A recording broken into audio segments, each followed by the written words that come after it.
नमस्कार प्रिय छात्र और छात्राएं, एक विशेष जानकारी। मेरा कहना यह है कि एक ही पैसेज पर आपको 2 स्पीड दी गई है, 40 और 60 की। तो पहले पैसेज की होमवर्क करें और व्हाट्सएप के माध्यम से जांच कराएं। फिर उसकी 10 बार प्रैक्टिस करने के बाद आप 40 की स्पीड को मेंटेन करें, फिर 60 की स्पीड करें और इसी प्रकार आगे बढ़ते रहें। धन्यवाद। Ready, start. माननीय प्रधानमंत्री ने भारतीय विकास योजना समिति के तत्वाधान में होने वाली प्रथम बैठक में देश के विकास की रूपरेखा का विचार करते हुए कहा, हमारा भारत देश एक विशाल देश है। यहाँ पर्वत, नदियाँ, जंगल और समुद्र सभी कुछ हैं। वैज्ञानिक साधनों की कमी के कारण हम अभी तक अपने देश के प्राकृतिक साधनों से यथेष्ट लाभ नहीं उठा सकते, किंतु अब हम सबको इस दिशा में सक्रिय कदम उठाना आवश्यक है। यहाँ के पहाड़ों से हम देश के खनिज उत्पादन में आशातीत वृद्धि कर सकते हैं। नदियों से अधिकाधिक बिजली पैदा करके भिन्न भिन्न यंत्रों का निर्माण करना कोई कठिन नहीं है। नदियों से नहरें निकालकर खाद उत्पादन में भी आश्चर्यजनक वृद्धि की जा सकती है। यदि इस दिशा में हमें जनता का किंचित भी सहयोग मिला तो वह समय दूर नहीं है जबकि हमारा देश एक समृद्धशाली देश होगा। पंजाब काउंसिल में पंडित कृष्णानंद जी ने प्रांत की आर्थिक दशा सुधारने के बारे में एक रेजोल्यूशन उपस्थित किया, जिसमें उन्होंने सिफारिश की कि यदि सुपरिटेंडेंट पुलिस की जगह तोड़ दी जाए तो साल में 1 लाख रुपये की बचत हो सकती है। काउंसिल के तमाम सदस्य तथा अंग्रेजी सदस्य भी शांतिपूर्वक इस बात को सुनते रहे। अंत में एक मुसलमान सदस्य सभापति की आज्ञा लेकर प्लेटफार्म पर आया और बड़े जोर के साथ उसने रेजुलेशन के विरुद्ध कहा कि ऐसा कदापि न होना चाहिए। यदि ऐसा किया गया तो देश की पॉलिटिकल हालत और बिगड़ जाएगी।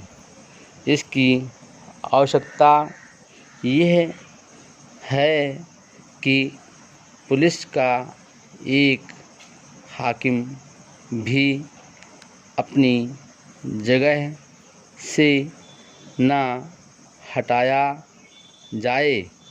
यदि वे कम करना आवश्यक है तो इस बात की चेष्टा की जाए और जहां मुनासिब हो वहां सरकारी कर्मचारी कम कर दिए जाएं।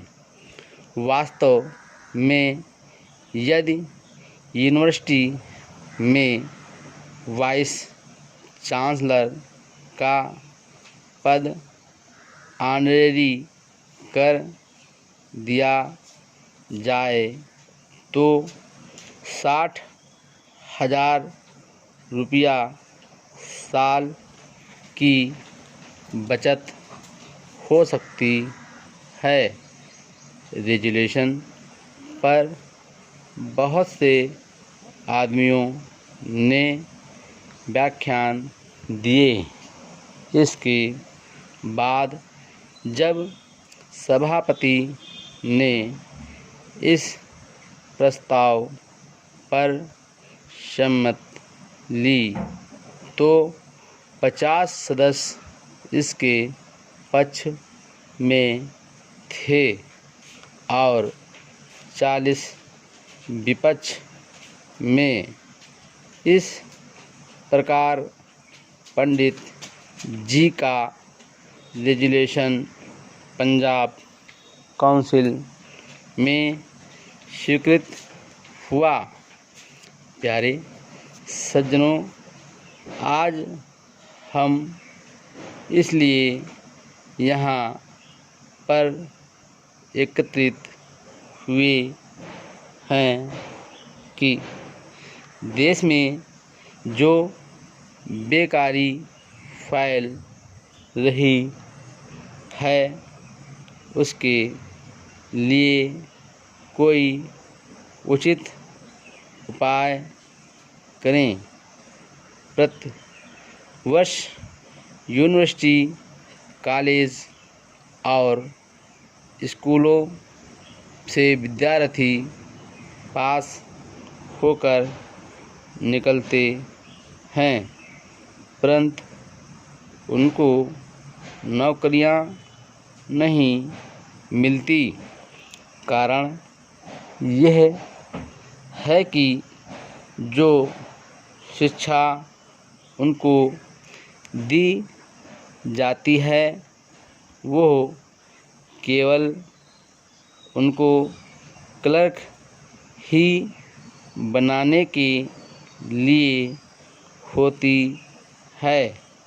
यदि शिक्षा प्रणाली में परिवर्तन किया जाए तो आशा है कि यह बात किसी सीमा तक दूर हो जाए।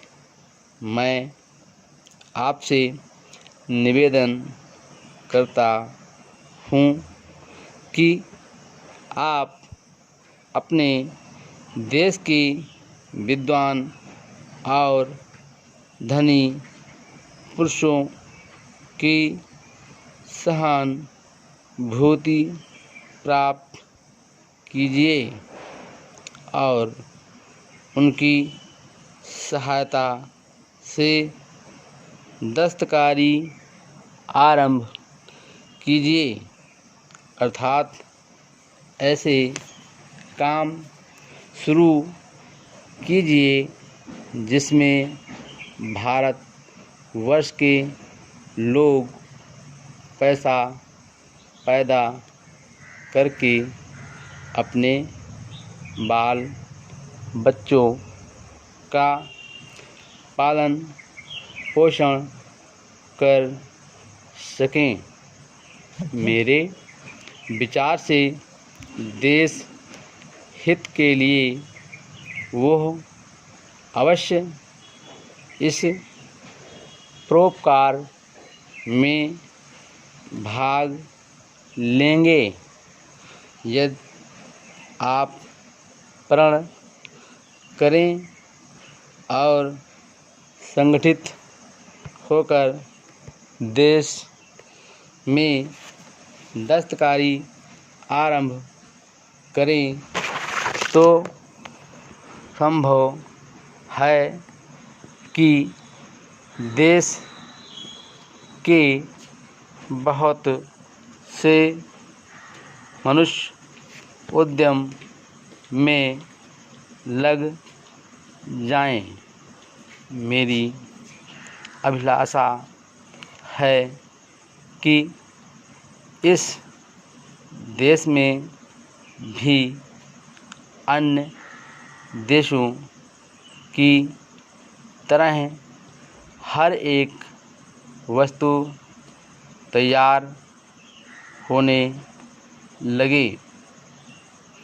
मैं अपना व्याख्यान समाप्त करने के पहले श्रीमान सभापति जी, सेक्रेटरी साहब तथा अन्य कार्यकर्ताओं को धन्यवाद देता हूँ कि उन्होंने इस संबंध में मुझे आज के उत्सव में व्याख्यान देने की